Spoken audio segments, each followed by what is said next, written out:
When or how did you know it was time to move on to a new role in or a job or in a different industry?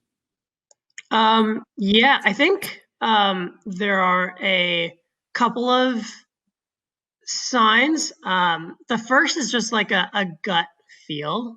Um, and I know a lot of, I can kind of relate to the Waterloo experience a little bit. You're in specialized programs and it's, everybody around you as a result is pursuing the same one or maybe two things because, everybody is so specialized. And, there's this general thought of, everybody around me is pursuing this thing. It must be great.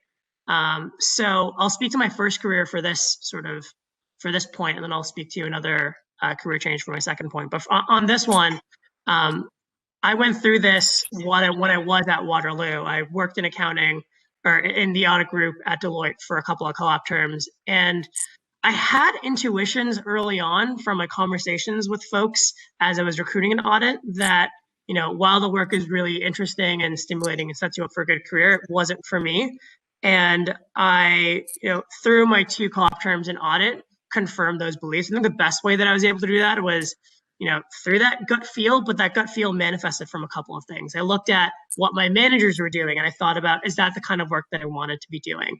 And then I looked at, the real senior leadership in that organization. And, the litmus test there was, are these people, people who like really inspire me? And do I want to be like that in 20 years?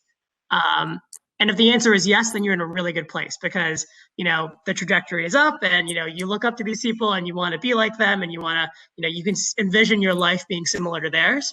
And if not, then, it warrants some self-reflection because ideally, if there are people who really inspire you, and you want to emulate what they've done in some way or emulate their success, or if their success parallels what your definition of success is, you know, you're in a good place. And if there isn't a match, then trying to find that match, I think, is really valuable. So, I looked out, talked to a bunch of people, and the people who really, I resonated with, who saw their careers and their role in the business world as similar to how I saw it. At the time, happened to be in consulting, or at least, and recruited for consulting. And I felt that was much closer to what I was looking for with that 20-year vision. So I think, on that one, there's just like this gut feel that if you're unsure how to interpret that gut feel, thinking about, are the people who you're reporting to, is their work that you'd be interested in doing in a couple of years? And, are the really senior people in these organizations or the leaders of these organizations people who you really look up to and inspire you and you want to be like them? There's also like a secondary piece about, work-life balance and sustainability and building the life that you want to build. And this actually speaks to my transition from consulting to outside of consulting.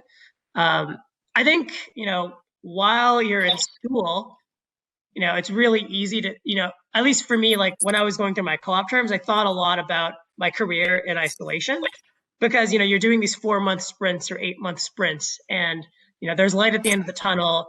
It's very easy to just like work really hard during those 4 months. And when you're working full time as an alum, that 4-month co-op term becomes a 40-year co-op term.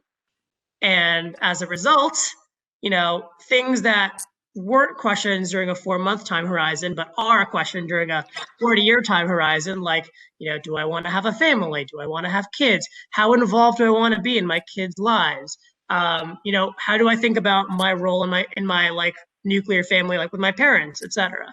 And, those questions, the life part of the work-life balance, those needs change. And, being like comfortable responding to changes in that life world, and two, and this is the harder one, I think, being like really thoughtful about what balance you actually do want and like pursuing that.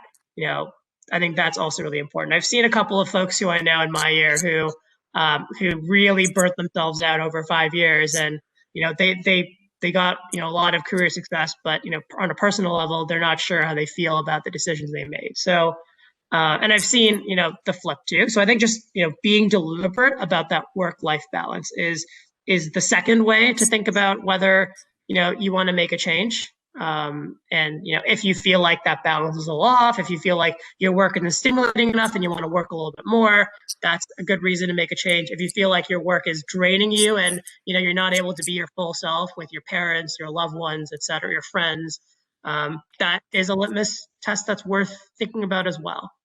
So I've covered a lot of ground there, but those are like two main things that I think about with respect to making moves.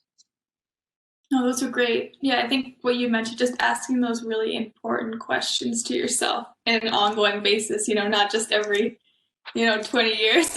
Yeah, yeah, exactly. Because I mean, it's like, yeah, it's so easy to think of these things in their own lanes, but especially like when you're in that 40-year co-op term, it they all intersect and they're all related. So yeah.